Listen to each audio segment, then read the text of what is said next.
स्वागत है विद्यार्थी मित्रों क्लास 12 फिजिक्स में चैप्टर नंबर 6 में। तो આપણે આજે નવો પ્રશ્ન જોઈશું। ક્વેશ્ચન પ્રેરકત્વ એટલે શું?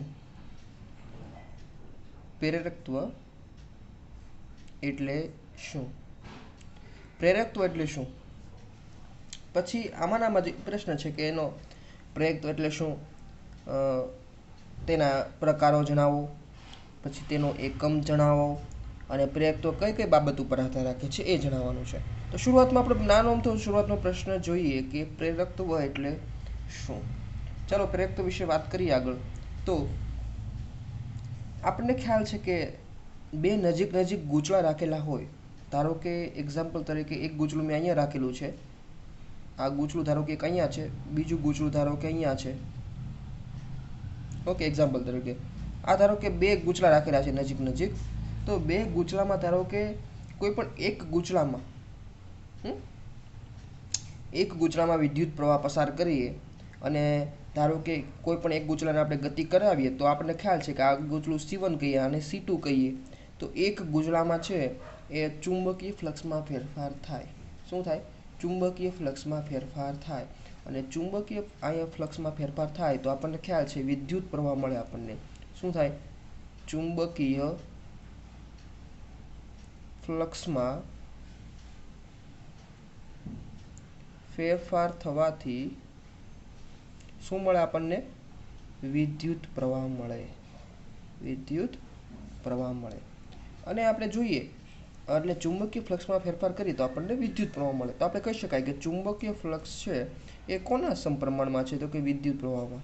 જેટલું ચુંબકીય ફ્લક્સમાં ફેરફાર થાય એટલો આપણને વિદ્યુત પ્રવાહ મળે। ચાલો બે બાજુ હું ધારો કે વિકલન લઈ લઉં છું, તો અહીંયા શું લખાય?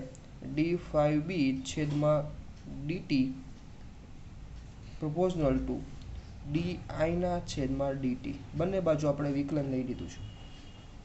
હવે આ સમપ્રમાણતા અચળાંક છે આપણે દૂર કરવો છે, તો અચળાંકને આપણને ખ્યાલ નથી, ચાલો આપણે લખી નાખીએ। તો d5b છેદમાં dt બરાબર અચળાંક મૂકી દો। અચળાંક કયો છે આપણને ખબર નથી અને આ di ના છેદમાં dt, આ સપ્રમાણતા અચળાંક આપણે દૂર કર્યો એટલે આપણે અચળાંક મૂકી દીધો। અચળાંક કયો છે ખબર નથી, તો આ અચળાંકને એક નામ આપી દીધું આપણે। અચળાંકને શું નામ આપ્યું? પ્રેરકત્વ। જે અચળાંક છે સપ્રમાણતા અચળાંક એને આપણે શું કીધું? પ્રેરકત્વ। અને જો પ્રેરકત્વ એટલે શું કીધું છે આપણને, તો વચ્ચેનો જે સપ્રમાણની વ્યાખ્યા પણ લખશું જ આપણે। તો સપ્રમાણતા અચળાંકને પ્રેરકત્વ મિત્રો ઇન્ડક્ટન્સ કહેવાય, ઇન્ડક્ટન્સ કહે છે, ઇન્ડક્ટન્સ કહે છે। અને આ પ્રેરકત્વ છે અચળાંક છે। હવે અચળાંકનો એકમ શું હશે? તો કે અચળાંક છે પ્રેરકત્વ એકમ, એનો એકમ છે હેનરી। અચળાંકનો એકમ શું છે? તો કે આ અચળાંકનો પ્રેરકત્વનો એકમ થાય હેનરી। હેનરીને h વડે દર્શાવે, ખાસ ધ્યાન રાખજો। આ જે સપ્રમાણતા અચળાંક આવ્યો આપણે પ્રેરકત્વ કીધું છે। પ્રેરકત્વ કારણ કે જો આ વિદ્યુત પ્રવાહનું પ્રેરણ થાય છે, વિદ્યુત પ્રવાહ પહેલાં હાજર હતો નહીં પણ એનું આપણે પ્રેરણ કર્યું, તો અચળાંકને આપણે નામ આપ્યું પ્રેરકત્વ। અને પ્રેરકત્વનો એકમ થાય હેનરી, કાઉન્સમાં આપણે h લખ્યું છે। ચાલો હવે એનું પારિમાણિક સૂત્ર વિશે વાત કરીએ। ઓકે, પારિમાણિક સૂત્ર વિશે વાત કરીએ। આપણને ખ્યાલ છે, હવે આપણને એક સૂત્ર તો આપણને ખ્યાલ છે કે E બરાબર -d5 ના છેદમાં dt।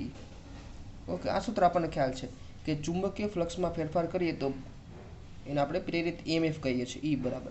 તો આની જગ્યાએ શું લખાય? -e લખાય, તો આની જગ્યાએ લખાય -e લખાય। -e બરાબર આ અચળાંક અને આ di ના છેદમાં dt।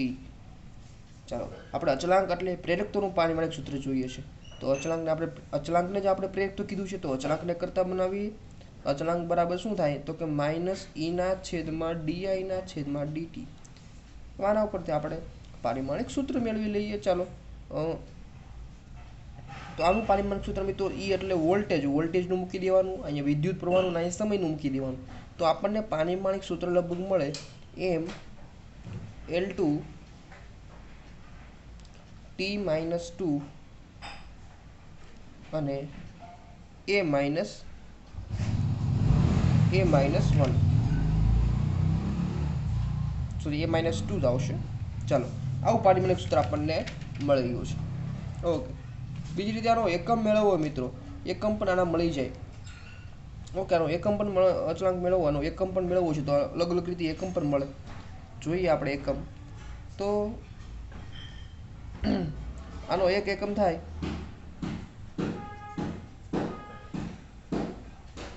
એક તો અહીંયા જો આનો એકમ થાય વોલ્ટ, તો ઉપર વોલ્ટ આવશે, છેદમાં આ એકમ એમ્પિયર છે, એમ્પિયરના છેદમાં સેકન્ડ, એટલે આનો એકમ આવશે વોલ્ટ, સેકન્ડ તો ઉપર વહી ગયું, અને એમ્પિયર માઇનસ વન.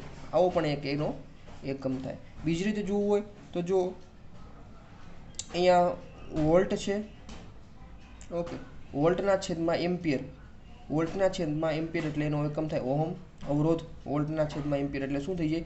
ઓહમ થઈ જાય. અને સેકન્ડને ઉપર જાય તો ઓહમ ઇન્ટુ સેકન્ડ પણ એનો એકમ થાય. અને એક એકમ તો હેનરી કીધો જ છે. તો આપણે 3 એકમ જોયા, 3 એકમ આપણે અહીંયા જોયા. ચાલો આ એકમની વાત કરી નાખી, એની પારિમાણિક સૂત્રની વાત કરી દીધી. હવે આગળ જઈએ તો આ પ્રેરકત્વ કોના પર આધાર રાખે છે? જે અચળાંક છે પ્રેરકત્વ એ કોના પર આધાર રાખે છે એ જોઈએ. હવે તો પ્રેરકત્વ છે એ કોના પર આધાર રાખશે? તો પ્રેરકત્વનો આધાર કોના પર છે? તો એક તો ગૂંચળાનો આકાર, ગૂંચળું કેવું વર્તુળાકાર છે, લંબચોરસ આપણે વાળેલું છે, તો ગૂંચળાનો આકાર પર પ્રેરકત્વ આધાર રાખે. બીજું એના દ્રવ્યનો આંતરિક ગુણધર્મ, દ્રવ્યનો આંતરિક ગુણધર્મ એટલે કે આંતરિક ગુણધર્મ એટલે કે આપણું ગૂંચળું છે એ કયા દ્રવ્યનું બનેલું છે, કયા ધાતુનું બનેલું છે, એમાં કઈ ધાતુ મિશ્ર છે, તો એનો આંતરિક ગુણધર્મ કેવો છે એના પર આધાર રાખે છે. હવે આપણે જોઈએ આ પ્રેરકત્વ છે એના પાછા પ્રકાર કે કહેશે કે નહીં, આ તો અચળાંક છે, અચળાંક છે તો આ અચળાંકના પણ પ્રકાર છે. તો કયા પ્રકાર છે? 2 પ્રકાર છે પ્રેરકત્વના, 2 પ્રકાર. એમ તો 3 પ્રકાર છે પણ આપણે અહીંયા 2 જ ગણવાના છે, એટલે આપણે 2 ને જ વધારે ડિસ્કશન કરશું. પહેલું અન્યોન્ય પ્રેરકત્વ અને બીજું છે આત્મ પ્રેરકત્વ. જો ખાસ નામ યાદ રાખજો, એક છે અન્યોન્ય પ્રેરકત્વ અને બીજું આત્મ પ્રેરકત્વ. આ થોડું ગુજરાતીમાં નામ કન્ફ્યુઝન લાગે પણ એનું ઇંગ્લિશ નામ આપણે જોઈએ તો વધારે ખ્યાલ આવી છે. અન્યોન્ય પ્રેરકત્વને મ્યુચ્યુઅલ કહેવાય. શું કહેવાય? Mutual inductance. Mutual inductance. આપણે ઘણી વખત કહેતા મ્યુચ્યુઅલ ફંડ એડવર્ટાઈઝ આવતી હોય, એટલે મ્યુચ્યુઅલ ફંડ એટલે ધારો કે આપણે પૈસા રોકીએ બેંકમાં અને પૈસા ધારો કે દિવસમાં ઓટોમેટિક ડબલ થઈ જાય, પાછા ધારો કે ઓટોમેટિક મતલબ એનું વ્યાજ આવી જાય અને વ્યાજ પાછું એમાં જમા થઈ જાય, એ વ્યાજ બધું ભેગું થઈને પાછા આવતા વર્ષે પાછું એમાંથી વ્યાજ આવે, પાછું વ્યાજ એમાં ભેગું જમા થઈ જાય, તો આને મ્યુચ્યુઅલ આપણે ફંડ કહીએ, મ્યુચ્યુઅલ ફંડમાં. તો એવી રીતે મ્યુચ્યુઅલ ઇન્ડક્ટન્સ એટલે મ્યુચ્યુઅલ એટલે એકબીજા સાથે સંકળાયેલ. હવે એક ગૂંચળામાં વિદ્યુત પ્રવાહ પસાર કરીએ તો બીજામાં આપણને વિદ્યુત પ્રવાહ મળે બીજા ગૂંચળામાં, તો એને મ્યુચ્યુઅલ ઇન્ડક્ટન્સ કહેવાય. પછી આત્મ પ્રેરકત્વ એટલે સેલ્ફ. આત્મ એટલે સેલ્ફ. સેલ્ફ એટલે એક જ ગૂંચળાના કારણે, સેલ્ફ એટલે પોતાના એક જ ગૂંચળાના કારણે પ્રેરિત વિદ્યુત પ્રવાહ મળતો હોય એને આપણે કહેવાય આત્મ પ્રેરકત્વ કહેવાય. તો આપણે પહેલાં 2 ઓપ્શન આપણે વારાફરતી જોવાના છે. તો પહેલાં આપણે અન્યોન્યની વાત વધારે કરી લઈએ. ચાલો પહેલો આપણે પ્રકાર જોઈએ, અન્યોન્ય પ્રેરકત્વ. તો અહીંયા પહેલો પ્રકાર છે અન્યોન્ય પ્રેરકત્વ. આનું નામ પણ મેં હમણાં કીધું તો અન્યોન્ય પ્રેરકત્વને ઇંગ્લિશમાં શું કહેવાય? તો કે મ્યુચ્યુઅલ ઇન્ડક્ટન્સ. મ્યુચ્યુઅલ ઇન્ડક્ટન્સ એટલે એક ગૂંચળાના કારણે બીજા ગૂંચળામાં વિદ્યુત પ્રવાહ ઉત્પન્ન થતો હોય, પ્રેરણ થતું હોય એને અન્યોન્ય પ્રેરણ કહેવાય. ધારો કે આપણે 2 ગૂંચળા લઈએ, C1 અને C2, 2 ગૂંચળા છે આપણે પાસે રાખેલા છે. જો 2 ગૂંચળા આપણે દોરીએ, ચાલો આપણે આ ગૂંચળું લઈ લો. ઓકે, આવી રીતે એમાં ઘણા બધા આટા છે. આ ગૂંચળામાં છે એ આવી રીતે ઘણા બધા આટાવાળું ગૂંચળું છે. આને મેં C1 નામ આપી દીધું છે. ઓકે, આવી રીતે આ પાછળ પણ નામ આપી દઈએ. તો આ રીતે આપણે આ ગૂંચળું છે એની સાથે મેં ગેલ્વેનોમીટર જોડી દીધું છે, કારણ કે આપણને ખ્યાલ પડે કે આમાં પ્રવાહ પસાર થાય છે. પ્રવાહ આપણને મળે છે. તો આ ગૂંચળાને આપણે C1 નામ આપી દીધું. અને જો બે જ લાઈનમાં મૂકેલા છે, ધારો કે એક વચ્ચે અક્ષ મૂકું, ઓકે, વચ્ચે ધારો કે અક્ષ મૂકું, તો એ જ અક્ષમાં ધારો કે વચ્ચેનું કેન્દ્ર છે બીજા ગૂંચળાનું આવતું હોય, તો આ બીજું ગૂંચળું ધારો કે હું દોરું છું.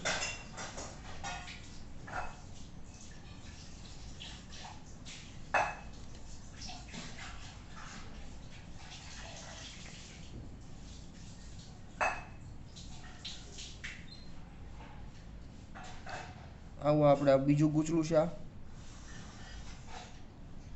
એમાંથી બે આપણે તાર કાઢી લઈએ અને આપણે આમાં બેટરી જોડી દીધી છે. આપણે ગૂંચળાનું નામ આપી દીધું C2 ગૂંચળું છે. ઓકે, અને એમાં આપણે આ બેટરી જોડી દીધી છે. ઓકે, અને બેટરી સાથે આપણે કળ જોડી દીધી છે. ઓકે, હવે ગૂંચળાને આપણે ખ્યાલ છે, ગૂંચળાને ગતિ કરાવવાની જરૂર નથી. આ કળ કે જે છે એને ઘડીક વાર ચાલુ કરીએ બંધ કરીએ, ચાલુ કરીએ બંધ કરીએ, તો આમાં ચુંબકીય ફ્લક્સમાં ફેરફાર થાય અને જેના કારણે અહીં આપણને ગેલોનોમીટરમાં વિદ્યુત પ્રવાહ મળે છે.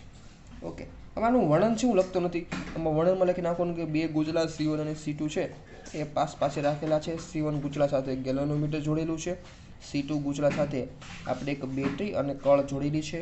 અને જ્યારે ટેપિંગ કી આ કળને દબાવવામાં આવે ત્યારે આ C2 માં શું થઈ જાય, વિદ્યુત પ્રવાહ પસાર થાય, અને આમાં વિદ્યુત પ્રવાહ પસાર થાય જેના કારણે ચુંબકીય ક્ષેત્ર ઉત્પન્ન થાય, અને આ ચુંબકીય ક્ષેત્ર રેખાઓ C1 માંથી પસાર થાય, અને C1 માંથી પસાર થાય અને પાછી ટેપિંગ કી આપણે ઓફ કરી દઈએ એટલે ચુંબકીય ફ્લક્સમાં ફેરફાર થાય, જેના કારણે અહીંયા આપણને વિદ્યુત પ્રવાહ મળે છે. ઓકે, તો એ વાત તો વર્ણન તો આપણને ખ્યાલ છે, વર્ણન તો આપણે લખી નાખવાનું છે. બીજી વાત કરીએ નવીન આમાં, તો કે ધારો કે આમાં આટાની સંખ્યા C1 ગૂંચળામાં આટાની સંખ્યા ધારો કે હું લઉં છું N1, અને આ C2 ગૂંચળામાં આટાની સંખ્યા હું લઉં છું N2. આમાં ધારો કે N1 આટા છે અને આમાં N2 આટા છે, બંનેમાં અલગ અલગ આટાની સંખ્યા છે. ચાલો આપણે ફ્લક્સ ગણીએ તો આપણને ખ્યાલ છે, હમણાં જ આપણે સૂત્ર જોયું હતું કે ચુંબકીય ફ્લક્સ છે એ કોના સમપ્રમાણમાં હોય, તો કે આપણને ખ્યાલ છે કે ચુંબકીય ફ્લક્સ એ વિદ્યુત પ્રવાહના સમપ્રમાણમાં હોય. આમાં જે આપણને ચુંબકીય ફ્લક્સ મળશે એ કોના સમપ્રમાણમાં હોય, તો કે આમાં જેટલો વિદ્યુત પ્રવાહ પસાર થાય, આમાંથી જેટલો વિદ્યુત પ્રવાહ પસાર થાય એટલું જ આમાં ચુંબકીય ક્ષેત્ર ઉદ્ભવે અને એટલું જ આમાં ચુંબકીય ફ્લક્સ આપણને મળે. તો ચુંબકીય ફ્લક્સ કોના સમપ્રમાણમાં છે, તો કે વિદ્યુત પ્રવાહના સમપ્રમાણમાં. તો ચુંબકીય ફ્લક્સ કોનું, તો કે આ ગૂંચળાનું, એ ગૂંચળાનું ચુંબકીય ફ્લક્સને આપણે C1 ગૂંચળું છે એટલે ∅1 કહીએ, અને આટાની સંખ્યા લઈ લો N1 આટાની સંખ્યા. એક આટામાં ∅1 હોય તો N આટામાં N∅1. ઓકે, N1 ∅1, અને સમપ્રમાણમાં. અને વિદ્યુત પ્રવાહ કોનો છે, તો કે આ ગૂંચળાનો વિદ્યુત પ્રવાહ C2 ગૂંચળાનો વિદ્યુત પ્રવાહને આપણે I2 કહીએ, I2. ચલો, હવે આપણે આ સમપ્રમાણતા અચળાંક દૂર કરી, અને આપણે પહેલાં પણ વાત કરી હતી, આ અચળાંક દૂર કરતા હતા આપણે ત્યારે શું મૂકતા હતા, અચળાંક મૂકતા હતા. અને અચળાંકને શું નામ આપતા હતા આપણે હમણાં, પ્રેરકત્વ. પણ અહીંયા તો અન્યોન્ય પ્રેરકત્વ છે, તો આ અચળાંકને શું નામ આપીશું, અન્યોન્ય પ્રેરકત્વ નામ આપીશું. ચાલો, N1 ∅1 એવું લાગે તો પહેલાં જો વિકલન પર કરી લો તો ચાલે, તો જો પહેલાં વિકલન કરી લો તો ચાલે. જો અહીંયા d/dt સમપ્રમાણતા d/dt ને અહીંયા I2. હવે આ અચળાંકની કિંમત મૂકીએ, સમપ્રમાણતા અચળાંક દૂર કરીએ તો આને ખ્યાલ છે આપણને d∅1/dt ને શું કહેવાય, આ N1 પણ આગળ ભેગો આવી જશે, તો આને શું કહેવાય, -e કહેવાય. હમણાં જ આપણે જોયું હતું E બરાબર -d∅/dt. ઓકે, તો આને શું કહેવાય, -e કહેવાય. તો આને હું -e કહી દઉં અહીંયા, તો -e વચ્ચે અચળાંક મૂકી દઉં, અચળાંકને મૂકી દઉં. મ્યુચ્યુઅલ ઇન્ડક્ટન્સ છે એટલે એમ નામ આપું છું. અન્યોન્ય પ્રેરકત્વને શું કહેવાય, મ્યુચ્યુઅલ ઇન્ડક્ટન્સ, એટલે એમ નામ આપું છું, એમ. અને અહીંયા d/I2/dt. ઓકે, ખ્યાલ પડી ગયો છો. અહીંયા આ સમપ્રમાણતા અચળાંક હતો એ આપણે દૂર કરી દીધો, એની જગ્યાએ આપણે અચળાંક મૂકી દીધો અહીંયા એમ, અને d/I2/dt એમ, અને આની જગ્યાએ શું મૂકી દીધું આપણે, -e. ઓકે, હવે એમ છે, એમમાં પણ આપણે નામ આપી દઈએ. એમાં પણ નામ આપી દઈએ. મ્યુચ્યુઅલ ઇન્ડક્ટન્સ આ EMF કોનું મળ્યું આપણને? તો કે પેલા ગૂંચળાનું, એટલે M1 કોના કારણે મળ્યું? તો બીજા ગૂંચળાના કારણે, કારણ કે બીજા ગૂંચળામાં પ્રવાહ પસાર કર્યો ત્યારે આપણને ઇન્ડક્ટન્સ આમાં મળ્યું. તો M12 તો કહી શકાય. આપણે એની વ્યાખ્યા પણ હમણાં લખીશું, લખીએ. ચલો M12 બરાબર di2 ના છેદમાં, અને માઇનસ સામે જવા દઉં તો E બરાબર માઇનસ M12 di2 ના છેદમાં dt. તો આપણને આ સમીકરણ મળી ગયું છે. ઓકે, ચલો હવે આ તો આપણને ખ્યાલ પડી ગયો છે. ધારો કે આપણને આના ઉપરથી વ્યાખ્યા બનાવી તો વ્યાખ્યા પણ બની જાય. જો એક તો ધારો કે જો આપણે સમીકરણમાં di2 ના છેદમાં dt છે, જો પ્રવાહમાં થતો ફેરફાર બરાબર 1 લઈએ આપણે. જો આ સમીકરણમાં જો di2 ના છેદમાં dt બરાબર 1 લેતા તો શું થઈ જાય? તો કે E બરાબર શું થઈ જાય? ખાલી વધે M12 વધે. E બરાબર માઇનસ M12 વધે. તો આના પરથી કહી શકાય આપણે કે આ શું છે? તો કે પ્રેરિત EMF છે. અથવા આમ પ્રેરિત EMF નો કેવું હોય તો આના બરાબર શું લખાય? d5 ના છેદમાં dt લખાય. મતલબ સમય સાથે ચુંબકીય ફ્લક્સમાં થતો ફેરફાર એને આપણે શું કહીએ છીએ? આપણે અન્યોન્ય પ્રેરકત્વ કહીએ. તો આની વ્યાખ્યા પણ લખી શકાય. તો કે જ્યારે ગૂંચળા સાથે સંકળાયેલ આ વિદ્યુત પ્રવાહના ફેરફારનો સમય દર 1 છે ને, વિદ્યુત પ્રવાહના ફેરફારનો સમય દર d છે, જો di2 એટલે વિદ્યુત પ્રવાહનો ફેરફાર એનો સમય દર. સંકળાયેલ વિદ્યુત પ્રવાહના ફેરફારનો સમય દર, વિદ્યુત પ્રવાહના ફેરફારનો સમય દર 1 એકમ હોય, 1 એકમ હોય. અને આપણે 1 એકમ લઈ લીધું છે. જ્યારે જો ગૂંચળા સાથે સંકળાયેલ વિદ્યુત પ્રવાહના ફેરફારનો સમય દર 1 એકમ હોય ત્યારે ગૂંચળામાં પ્રેરિત EMF ને મ્યુચ્યુઅલ ઇન્ડક્ટન્સ કહેવાય. ત્યારે ગૂંચળામાં પ્રેરિત EMF ને અન્યોન્ય પ્રેરકત્વ M12 કહે છે. ઓકે, ઘણા કે M12 છે તો કે આપણે M21 પણ લખી શકાય હે ને. હવે ધારો કે આમાં વિદ્યુત પ્રવાહ પાસે C1 માં આપણે બેટરી C1 માં જોડી દઈએ, અને આ કળ પણ આમાં જોડી દઈએ, આનું ઉલટું કરી નાખીએ તો આપણને અહીંયા M21 આવે. ઓકે, એનો કંઈ મતલબ નથી. આપણે ખાલી વ્યાખ્યા કઈ રીતે આવે એ મહત્વનું છે. હવે બીજી રીતે વ્યાખ્યા પણ આની આવે, તો કઈ રીતે આવે? તો કે અહીંયા આપણે જો આ સૂત્ર છે, જે આપણે કેમ વિકલન બે બાજુ વિકલન કર્યું પછી આપણે અચળાંક મૂક્યો, અહીંયા પેલા અચળાંક મૂકી દો તો પણ ચાલે. જો આને પેલા અચળાંક મૂકી દઈએ આપણે. ચાલો, સૂત્ર શું છે? તો કે N1 આપણે અહીંયા અચળાંક મૂકી દઈએ બરાબર M12 × I2. ઓકે, અહીંયા અચળાંક મૂકી દો તો ચાલે. તો જો M12 મૂકી દીધા અચળાંક અહીંયા સમપ્રમાણતા અચળાંક દૂર કરીને, તો આમાં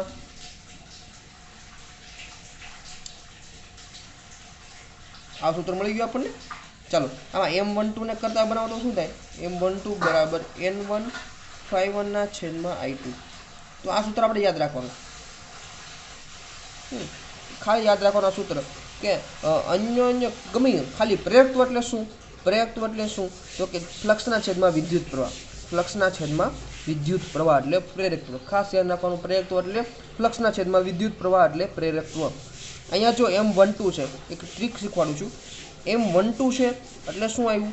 તો કે પેલા સાથે સંકળાયેલ ફ્લક્સ બીજા દ્વારા. તો અહીં ઉપર ફ્લક્સ કોનું આવ્યું? પેલાનું આવ્યું. વિદ્યુત પ્રવાહ બીજાનું આવ્યું. હવે તમને કહે કે M21 મારે લખવા છે, તો M21 બરાબર શું લખાય? તો કે ફ્લક્સ કોનું? બીજાનું, તો N252. અને વિદ્યુત પ્રવાહ કોનો? પેલાનો, તો છેદમાં I1. તો M21 ને આ રીતે લખાય ને M12 ને આ રીતે લખાય. તો આને આપણે પ્રેરકત્વ કહીએ. હવે ધારો કે આમાં આપણે વ્યાખ્યા લખવી હોય, હવે ધારો કે આપણે કહીએ કે આટાની સંખ્યા ધારો કે 1 છે, એક જ આટાની સંખ્યા છે અને વિદ્યુત પ્રવાહ 1 છે, તો આનું આપણે સૂત્ર બની જાય. હવે જો આપણે આમાં લઈ લઉં, જો N1 આટાની સંખ્યા ધારો કે N1 અથવા N2 લઈ લો, આમાં ગમે આ સૂત્રમાં N1 બરાબર 1 લઈ લો આટાની સંખ્યા, વિદ્યુત પ્રવાહ 1 લઈ લો, તો આપણી પાસે સૂત્ર શું મળે? N1 1 થઈ ગયા, પછી અહીંયા I2 1 થઈ ગયા, તો તો M12 બરાબર આપણને મળે 5 1. શું મળે? M12 બરાબર 5 1. તો એની વ્યાખ્યા લખીએ આપણે. ચાલો, આપણને અહીંયા મળ્યું સૂત્ર M12 બરાબર 5 1. ચાલો, આમાંથી પણ આપણે વ્યાખ્યા બની શકાય. ચાલો, અહીંયા આપણે સાઈડમાં લખું છું. હું લીધું હતું તો કે આટાની સંખ્યા 1 લીધી હતી અને I2 બરાબર આપણે 1 લીધા હતા. તો આપણે જો આની પણ વ્યાખ્યા બનાવી શકાય કે બે ગૂંચળાઓ પૈકી એક ગૂંચળા સાથે એકમ પ્રવાહ દીઠ ફ્લક્સને અન્યોન્ય પ્રેરકત્વ કહેવાય છે.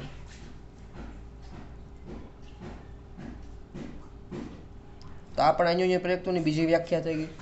આ રીતે આપણે બે વ્યાખ્યા લખી શકીએ. અન્યોન્ય પ્રેરકત્વનો એકમ, તો દરેક પ્રેરકત્વનો એકમ તો સરખો જ આવશે. કોઈ પણ પ્રેરકત્વ લ્યો, આત્મ પ્રેરકત્વ લ્યો કે અન્યોન્ય પ્રેરકત્વ લ્યો, બેનો એકમ તો સરખો જ આવશે. પણ તમને એકમ પાછો યાદ કરાવી દઉં. એનો એકમ વાત કરીએ તો એક એકમ હમણાં આપણે લીખો તો ખ્યાલ છે. એક એકમ લીખો તો આપણે હેનરી. શું લખો તો એક એકમ આપણે પ્રેરકત્વનો એકમ લખો તો હેનરી. બીજો એકમ આપણે શું લખો તો કે એકમ લખો તો ઓહમ ઇન્ટુ સેકન્ડ લખો તો. પછી હું લખો તો એક એકમ તો કે વોલ્ટ સેકન્ડ અને એમ્પિયર ઇન્વર્સ. આ એક એકમ છે. હજી એક એકમ છે એ પણ તમને યાદ દેવડાવી દઉં. હમણાં જો આપણે એક સૂત્ર લખ્યું હતું કે નહીં, તો કે M12 બરાબર શું લખ્યું હતું કે પહેલાનું ફ્લક્સ N151 છેદમાં વિદ્યુત પ્રવાહ કોનું I2 નો. આના ઉપરથી પણ એક એકમ બની, હજી એક એકમ બને. કયો એકમ બને તો કે અહીંયા જો આ ફ્લક્સનો એકમ આપણને ખ્યાલ છે. ફ્લક્સનો એકમ થાય વેબર અને આ વિદ્યુત પ્રવાહનો એકમ કુલમ પ્રતિ સેકન્ડ. તો આનો એકમ થઈ ગયો weber coulomb inverse into second. તો આ 4 એકમ થઈ ગયા એને. અને પારિમાણિક સૂત્ર જે હતું એ જ લખવાનું છે આપણે. પ્રેરકત્વનું પારિમાણિક સૂત્ર શું લખ્યું હતું તો કે M1 L2 T -2 અને M-2. જે એ પ્રેરકત્વનું આપણે હમણાં લખ્યું હતું પારિમાણિક સૂત્ર, એ જ એક પારિમાણિક સૂત્ર બેમાં યાદ રાખવાનું છે. ઓકે, હવે આપણે અન્યોન્ય પ્રેરકત્વ છે. અન્યોન્ય પ્રેરકત્વ એ કઈ કઈ બાબતો પર આધાર રાખે છે એ જોવાનું છે. તો લખીએ અન્યોન્ય પ્રેરકત્વ કઈ કઈ બાબતો ઉપર આધાર રાખે છે. તો કે પહેલું ગૂંચળાના પરિમાણ ઉપર. ગૂંચળુંનું પરિમાણ એટલે એની સાઈઝ કેવડી છે. બીજું તો કે આટાની સંખ્યા. આટાની સંખ્યા વધારે હોય તો પ્રેરકત્વ આપણને વધારે મળે. પછી ગૂંચળાના સાપેક્ષ સ્થાન ઉપર. ધારો કે એક ગૂંચળું દૂર રાખેલા છે, બે ગૂંચળા વચ્ચે વધારે અંતર છે, નજીક અંતર છે, એના ઉપર આધાર રાખે. પછી ગૂંચળાના સાપેક્ષ નમન. ધારો કે એક ગૂંચળું સીધું રાખેલું છે ને એક ગૂંચળું નમાયેલું રાખેલું છે, તો ગૂંચળાના સાપેક્ષ. ચોથો મુદ્દો ગૂંચળાના સાપેક્ષ નમન ઉપર.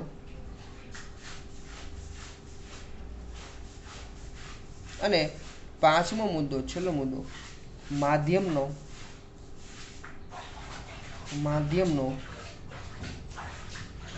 ચુંબકીય ગુણધર્મ. ધારો કે આપણે બે ગૂંચળા છે એ હવામાં રાખેલા છે, બે ગૂંચળા છે અને આપણે બીજે કોઈ દ્રવ્યમાં રાખેલા છે. તો વચ્ચે માધ્યમ શેનું છે તો માધ્યમનો ચુંબકીય ગુણધર્મ કેવો છે એના પર આધાર રાખે. તો આત્મપ્રેરકત્વ એટલી બાબતો પર આધાર રાખે છે. ઓકે, તો આત્મપ્રેરકત્વ ખાસ સમજી લેજો. એના એકમો ઘણા બધા છે. આ 3-4 એકમો છે, પારિમાણિક સૂત્ર છે, એની વ્યાખ્યા બી આપણે જોઈ. તો પ્રેરકત્વ વિશે સમજી લેજો. આ ખૂબ જ ઇમ્પોર્ટન્ટ ટોપિક છે. Okay, thank you very much.